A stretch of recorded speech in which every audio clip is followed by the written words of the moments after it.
Lesson 181 of A Course in Miracles. This is the Qigong support for A Course in Miracles students. I am Judith and this is part of the Lucid Mind Center. We have arrived at the last section of the first part of the Course in Miracles workbook. So we have got another 20 lessons which are long lessons where we have to go in depth, and then we have got a 20-day review period. And with that, we are concluding the 220 lessons of the first part. And then we are coming into the second part where the lessons are much shorter and where it's much more about contemplation.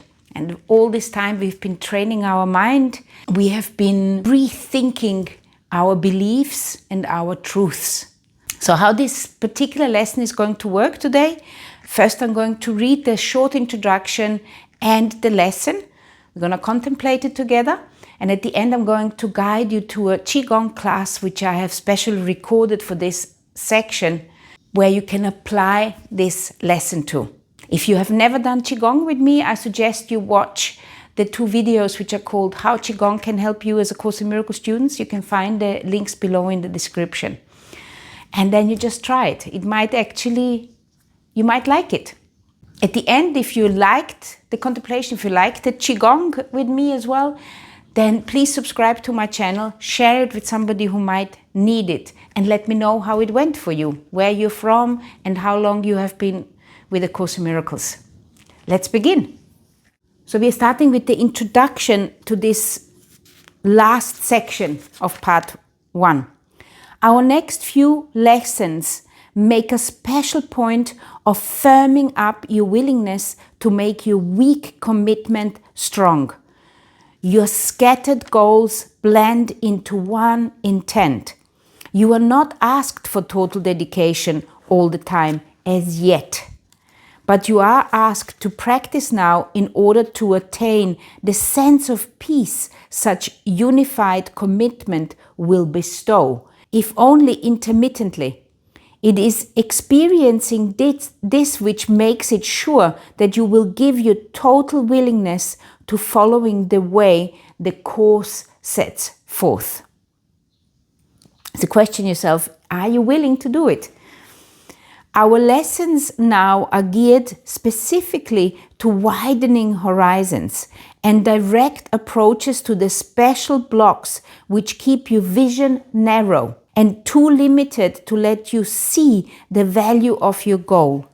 We are attempting now to lift these blocks, however briefly.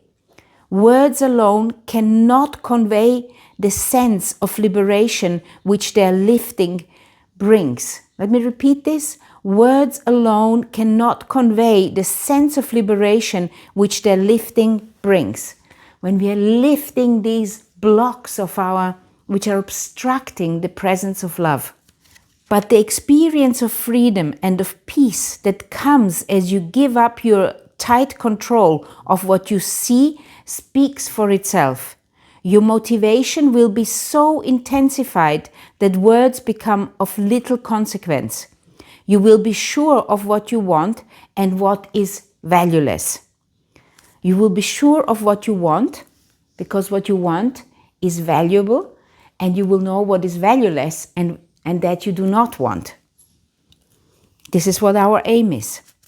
And so we start our journey beyond words by concentrating first on what impedes our progress still. So we are focusing on the problem so we can get rid of it. We are like picking it out. There is a problem. So this one I'm going to pick out. So we are looking on what is impeding our progress. We are looking at the obstacles. Experience of what exists beyond defensiveness remains beyond achievement while it is denied. So you gotta allow yourself to look past it. It may be there, but you cannot accept its presence. So we now attempt to go past all defenses for a little while each day. No more than this is asked, because no more than this is needed. It will be enough to guarantee the rest will come. So what it is asked, to go past all defenses for a little while each day. So we are going just past it for a little while each day. It doesn't need more than that. And we are determined to see. No more than this is asked, because no more than this is needed. It will be enough to guarantee the rest will come. Lesson 181. I trust my brothers who are one with me. Trusting your brothers is essential to establishing and holding up your faith in your ability to transcend doubt and lack of sure conviction in yourself. It is key that you trust in your brothers. When you attack a brother, you proclaim that he is limited by what you have perceived in him. And I'm doing this all the time. You do not look beyond his errors. Rather, they are magnified, becoming blocks to your awareness of the self that lies beyond your own mistakes and past his seeming sins as well as yours. I knew I had to read this lesson today. After I have done my Qigong, I still had this annoyance in me. Because right now we have got builders in the house and they haven't done one bit well enough. And I woke up in the morning already thinking, I'm going to have to tell them. And then I went on to my husband, I have to tell them, la, la, la, la. And then I knew this is not a good way to be. I need to read the Course in Miracles. I need to see what the next lesson is. And now when I'm reading it, I know this is what I need. I need to look past this obstacle, because ego keeps me in its grip when I am critical of the brother. Instead of seeing, well, he's trying the best he can. And if I don't like what he's doing, then I'm going to have to find a way of explaining this in a kind way that I want it differently. But I don't need to attack. I don't need to be snotty or impatient. I knew that I needed this lesson. You do not look beyond his errors. Rather, they are magnified. It's exactly what happened to me this morning. Becoming blocks to your awareness of the self that lies beyond your own mistakes and past his seeming sins as well as yours. And what is happening is when you can see these sins in your brother, then you are seeing the sins in yourself. You are basically putting both of you on the level of ego. Perception has a focus. It is this which gives consistency to what you see. Change but this focus, and what you behold will change accordingly. Your vision now will shift to give support to the intent which has replaced the one you held before. Remove your focus on your brother's sins. Look away from that, and you experience the peace that comes from faith in sinlessness. I think those lessons up here are the most important ones, because for me it's because when you're holding this grudge against people, you cannot see the light or experience the light in yourself. And I'm going to change the word to lightness. I don't even mean light, because this is for people who are very visual, who can do this, who can do those kind of imagination. But I don't want you to even consider this light as light. I want you to consider it as the ease of being, as the lightness, as the joy of simply breathing and experiencing life. When you're holding a grudge, you cannot experience that lightness. You cannot experience that peace within, because you're holding a grudge. You have allowed the ego to grip you. It comes from fear, and that converts into, why is he annoying me? Your vision now will shift to give support to the intent which has replaced the one you held before. Remove your focus on your brother's sins, and you experience the peace that comes from faith in sinlessness. This faith receives its only sure support from what you see in others past their sins. For their mistakes, if focused on, are witnesses to sins in you. And you will not transcend their sight and see the sinlessness that lies beyond. Therefore, important, in practicing today, we first let all such little focuses give way to our great need to let our sinlessness become apparent. We instruct our minds that it is this we seek and only this for just a little while. We instruct our minds. Means you are instructing your mind. So if you are instructing your mind, what does that mean? It means that you are not your mind. It means that you are something which has got the power to instruct your mind. That is who you are. Consider that. We instruct our minds that it is this we seek and only this for just a little while. We do not care about our future goals, and what we saw an instant previous has no concern for us within this interval of time wherein we practice changing our intent. We are changing our intent. We seek for innocence and nothing else. We seek for it with no concern, but now. The only concern we have is this instant, is this now. A major hazard to success has been involvement with your past and future goals. You have been quite preoccupied with how extremely different the goals this course is advocating are from those you held before. And you have also been dismayed by the depressing and restricting thought that even if you should succeed, you will inevitably lose your way again. This is exactly what has been happening to us, no? And you have also been dismayed by the depressing and restricting thought that even if you should succeed, you will inevitably lose your way again. How could this matter, the Course is saying? For the past is gone, the future but imagined. So we have to return to this present moment. These concerns are but defenses against present change of focus in perception, nothing more, because the change is happening in this instant. It is happening now. And if you only focus on the now, you do not have to worry what has happened in the past, and you do not have to worry that you are going to lose your focus again in the future, because it's irrelevant. What you want to do is you want to return into this consistent now. We are getting prepared for part 2, where we are focusing on the constant now.